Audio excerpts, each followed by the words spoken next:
तो भाइयों देखते हैं, है ना, आपके साथ में फिजिक्स टीचर, और आज मैं केमिस्ट्री लेके आया हूं।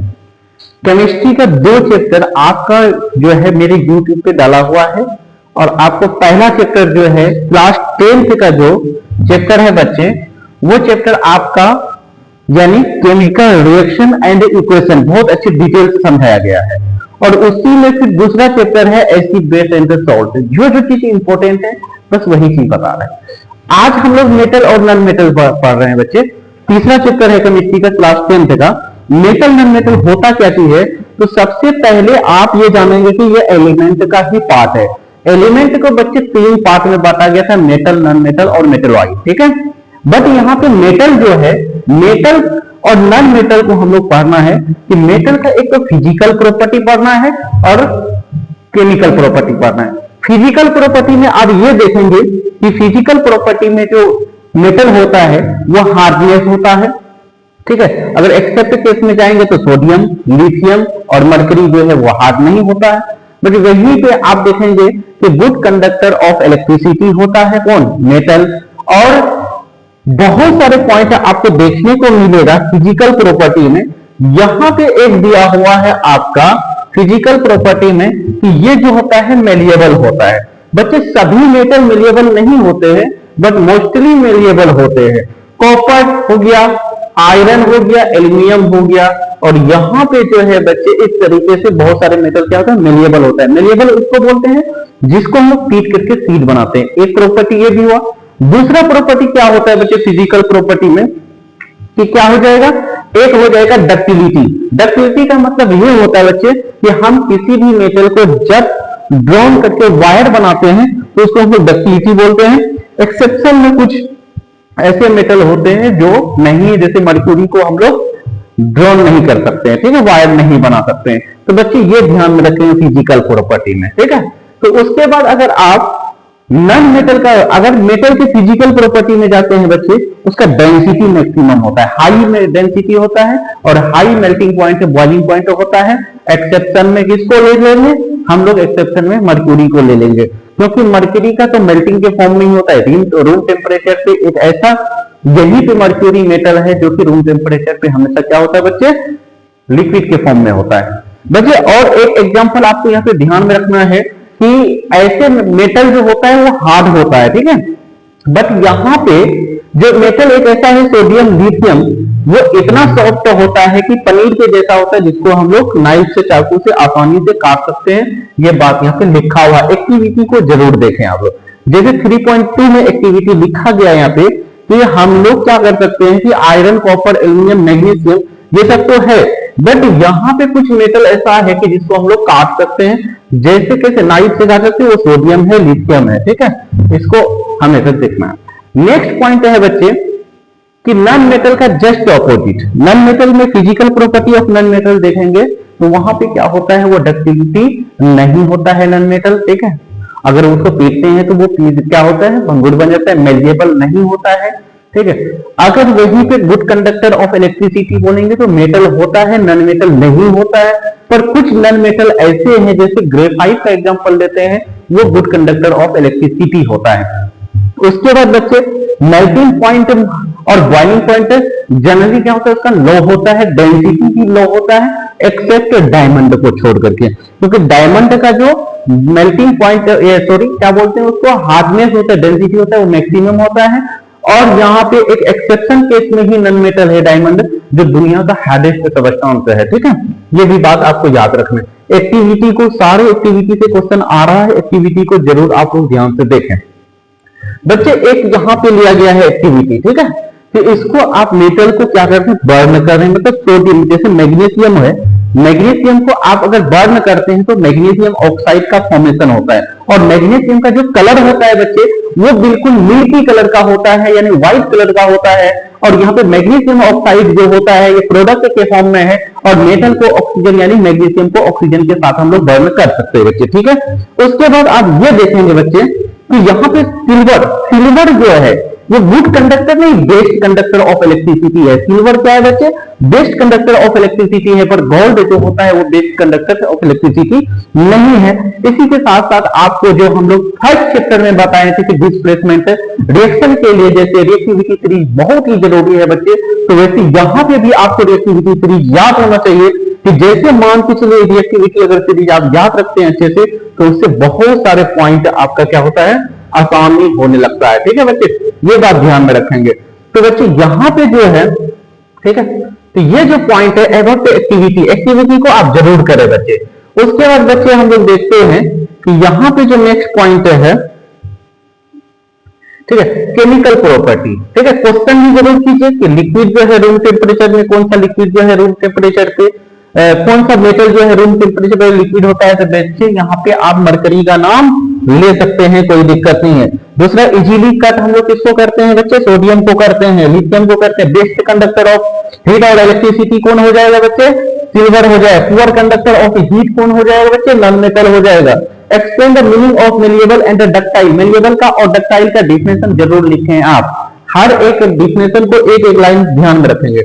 अब यहाँ पे केमिकल प्रॉपर्टी ऑफ मेटल है बच्चे, तो केमिकल प्रॉपर्टी मेटल को जरूर ध्यान में रखें, क्योंकि आप फर्स्ट चैप्टर में जितनी भी रिएक्शन है आपको वहां पे रिएक्शन का बाबा बन जाना है।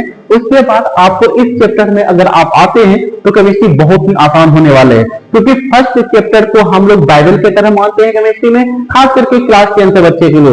अगर जितना हो सके, जितना से मैक्सिमम टाइम दे सके आप फर्स्ट चैप्टर से दे सकते हैं बच्चे। नेक्स्ट पॉइंट क्या है बच्चे कि chemical property of metal. Chemical property of metal में बच्चे आप ध्यान में रखेंगे कि मेटल जो है ऑक्सीजन के साथ रिएक्शन करके मेटेलिक ऑक्साइड का फॉर्मेशन करता है, और मेटेलिक ऑक्साइड जो होता है बच्चे बिल्कुल वो बेसिक नेचर का होता है। बेस्ट एग्जांपल आपको यहां पे देख सकते हैं कि ये जो मेटल है बच्चे, इसको मेटल के साथ रिएक्शन करके मेटेलिक ऑक्साइड बनाया गया है, और मेटेलिक ऑक्साइड बिल्कुल बेसिक नेचर का होता है।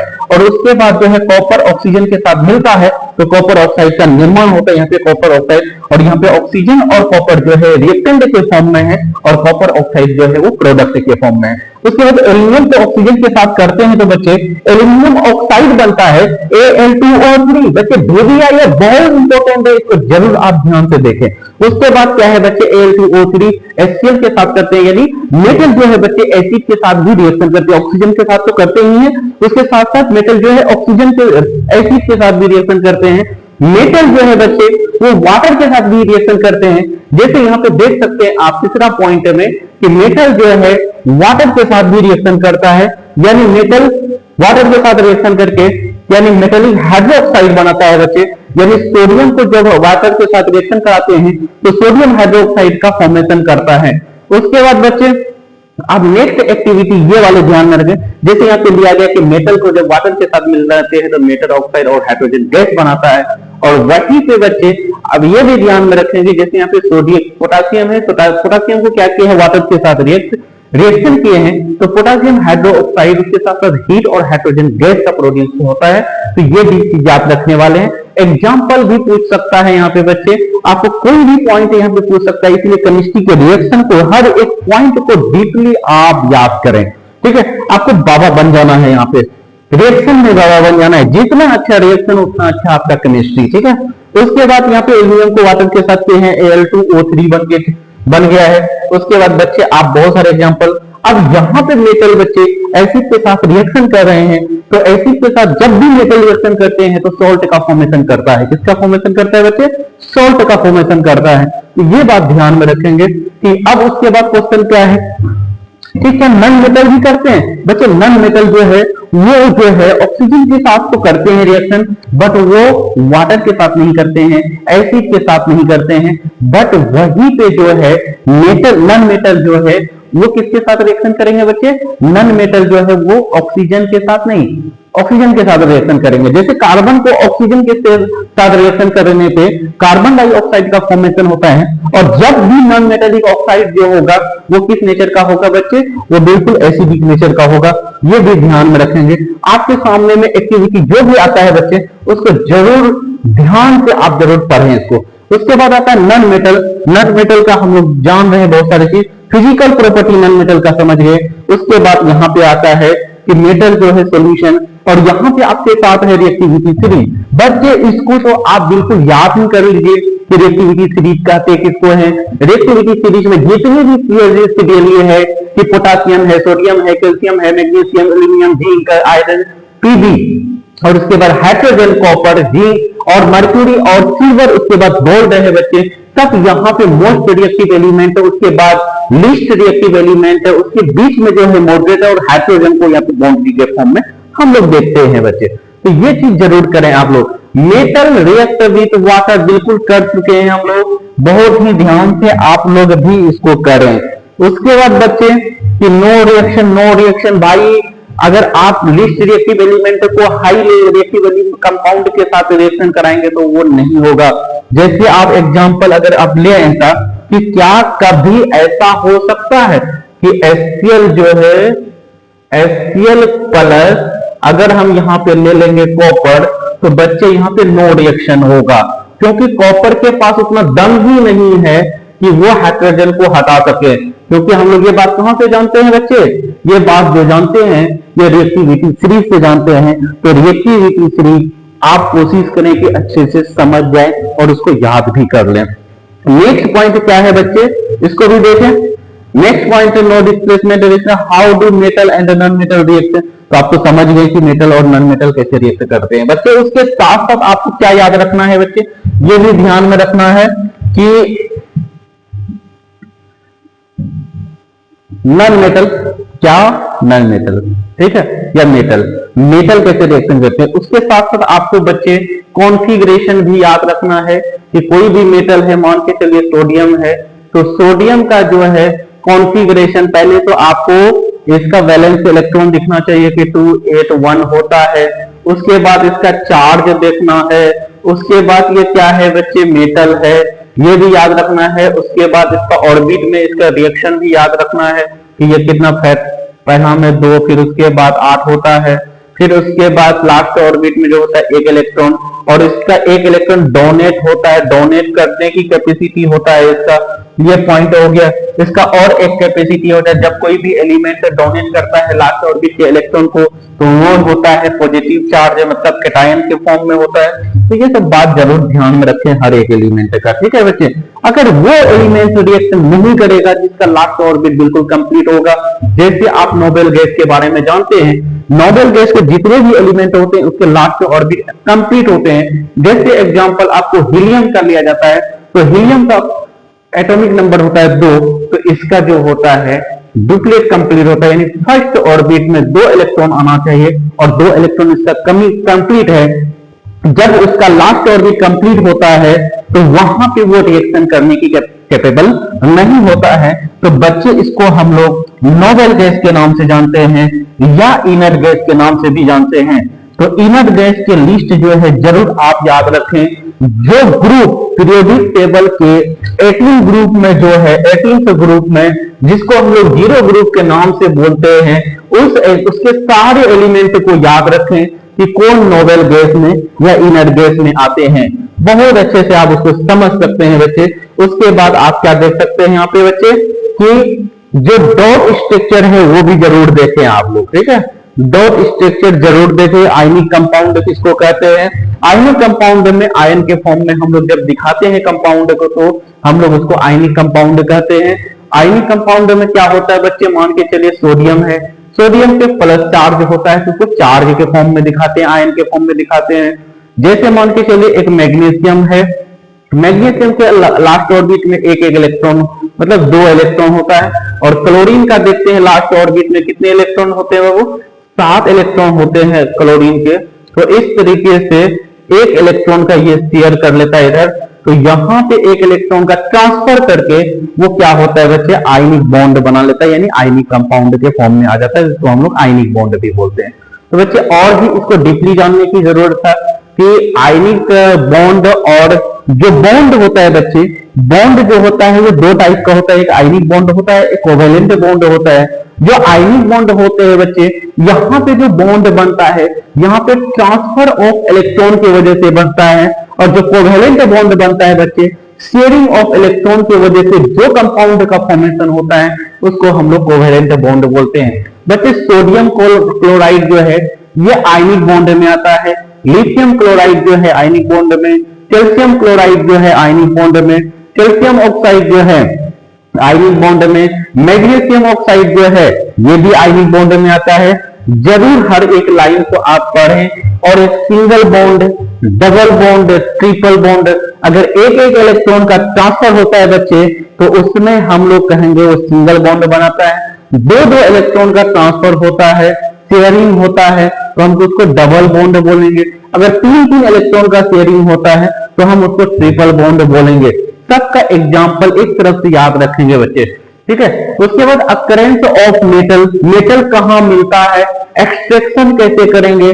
बच्चे आप लोगों को सबको पता है कि मिलियन ईयर से एगो क्या हुआ था कि बहुत सारे मेटल का जो फॉर्मेशन हुआ बिग बैंग थ्योरी, उसकी वजह से बहुत सारे जो एनिमल्स होते हैं, प्लांट होते हैं, वो जमीन के नीचे में ब्रूड हो गए थे, धस गया, तो उसकी वजह से जो फॉर्मेशन हुआ था मेटल नॉन मेटल का, उसको हम लोग एक्सप्लेन कैसे करते हैं। तो सबसे पहले रिएक्टिविटी सीरीज आपके सामने में है, तो बच्चे ध्यान रखेंगे कि मान के चलिए कि सिंपल अगर ऑर्थ होता है तो उसको हम लोग आसानी से निकाल लेंगे, मगर वहीं पे एक कार्बोनेट ऑर्थ और यहाँ पे सल्फाइड ऑर्थ होगा। अगर कार्बोनेट ऑर्थ होगा तो बच्चे कैल्सिनेशन करेंगे, अगर सल्फाइड ऑर्थ होगा तो बच्चे उसका रोस्टिंग करेंगे। तो उसके बाद हम लोग जैसे यहाँ पे एक एग्जांपल ले सकते हैं बच्चे कि यहाँ पे क्या है, HgS है, मर्क्यूरी है, सिनेबार है। सिनेबार को ऑक्सीजन के साथ मतलब इसको क्या करते हैं बच्चे, सल्फाइड ऑर्थ है तो रोस्टिंग करते हैं तो क्या बनता है, मर्क्यूरी ऑक्साइड बनता है। इस मर्क्यूरी ऑक्साइड को हीट करते हैं तो हमको मर्क्यूरी एक एलिमेंट मिल करके तैयार मेटल का एक्सट्रैक्शन हो गया। उस तरीके से बच्चे आप ये भी देखेंगे जिंक सल्फाइड है, तो जिंक सल्फाइड को यहाँ पे क्या कर रहे हैं, रोस्टिंग कर रहे हैं। तो रोस्टिंग करने के बाद क्या होता है कि ऑक्सीजन के प्रेजेंस में हीट करते हैं तो हमको जिंक ऑक्साइड मिल जाता है। तो जिंक ऑक्साइड को फिर हीट करते हैं किसके साथ, कार्बन के साथ, तो हमको मिल जाता है जिंक। तो हमको एक्सट्रैक्शन ऑफ मेटल चाहिए तो यहाँ पे हमको मिल गया एक्सट्रैक्शन ऑफ मेटल। बच्चे इलेक्ट्रोलाइटिक, इलेक्ट्रोलाइटिक प्रोसेस भी आप यहाँ याद रखेंगे, इलेक्ट्रोप्लेटिंग भी याद रखेंगे। कोरोजन कहते किसको है, कोरोजन को कैसे हम लोग बचते हैं, कोरोजन से बचने का रोल जो होता है वो हम फर्स्ट चैप्टर में बता चुके हैं, उसको भी आप ध्यान से देखेंगे। एक्टिविटी जरूर देखें, एक्टिविटी से सीबीएसई वाले को बहुत ज्यादा क्वेश्चन आ रहा है। अगर यकीन नहीं आता तो आप क्वेश्चन बैंक पलट करके देखते, वहां पे क्वेश्चन आ रहा है, ठीक है। उसके बाद ये है हमारे दहली का एक आयरन पिलर। इसमें क्या है कि बच्चे हम लोग जानते हैं कि कोरोजन जो होता है जितने भी मेटल बाहर में होगा किसी ना किसी फॉर्म में वो कोरोजन हो जाएगा। बट ये एक होता है जो कि आपको पता होना चाहिए कि 1000 साल पहले इसको बनाया गया था, तो 1600 ईयर एगो बनाया गया था। बट अभी तक इसमें जो है कोई भी इसका वजन बच्चे याद रखेंगे कि 6 टन है, मतलब 6000 केजी है। अभी तक इसमें जंग नहीं लगा है। तो जंग नहीं लगने का कारण क्या है, इसमें मैग्नीशियम ऑक्साइड ऑफ आयरन है, इसी वजह से इसमें क्या लगता है, आयरन जंग नहीं लगता है, रस्टिंग ऑफ आयरन नहीं हो पा रहा है। जो कि जो नेचुरल मैग्नेट का फॉर्मूला होता है Fe3O4 होता है। बच्चे इसको आप जरूर ध्यान में रखकर इसको जरूर पढ़ें, इसको भी देखें कि कहां पे क्या है नहीं। एक्सरसाइज जरूर करें, तो बहुत सारी चीज आपको छुटा भी होगा, बट हम आपको रिवीजन के तौर पे ये क्लास दिए हैं और हमको समझ में आ रहा है कि आपको भी हम जो बताएं जितनी सारी चीज जरूर आपको समझ में आया होगा। ये क्विक रिवीजन के फॉर्म में है, सारी चीज जरूर देखें, ठीक है। चलिए, तो हम क्विक रिवीजन ही लेकर के आते हैं कि मेटल नॉन मेटल का फिजिकल प्रॉपर्टी, नॉन मेटल का केमिकल प्रॉपर्टी, उसके बाद आयनिक बॉन्ड, उसके बाद कोवेलेंट बॉन्ड, उसके बाद हम लोग roasting, extraction of metal, roasting किसको बोलते हैं, और उसके बाद कैल्सिनेशन किसको बोलते हैं। कैल्सिनेशन में किस टाइप का कार्बोनेट जो मेटल होता है, कार्बोनेट ऑक्साइड मेटल का हम लोग क्या करते हैं, वहां पे कैल्सिनेशन करते हैं। सल्फाइड ऑर्थ का क्या करते हैं हम लोग, रोस्टिंग करते हैं। ये सारी चीज हम लोग बताए, दहली के पिलर के बारे में बताएं। जरूर आप इसको देखें शॉर्ट फॉर्म में और सारे कहानी की तरह समझेंगे तो इंशाल्लाह आपको जरूर समझ में आए। तो चलिए आज हम यही तक रखते हैं। नेक्स्ट टाइम जो है 4th चैप्टर ऑर्गेनिक केमिस्ट्री जो बहुत बड़ा ब्रांच है और बहुत अच्छे से हम उसको भी समझाएंगे। आपको एनसीईआरटी बुक के ही लेकर के आएंगे और एनसीईआरटी बुक का हर एक टॉपिक को समझाएंगे जरूर। उसके बाद जो भी रफ करना पड़ेगा जरूर करके आपको दिखाएंगे। चलिए ठीक है, रहने दीजिए।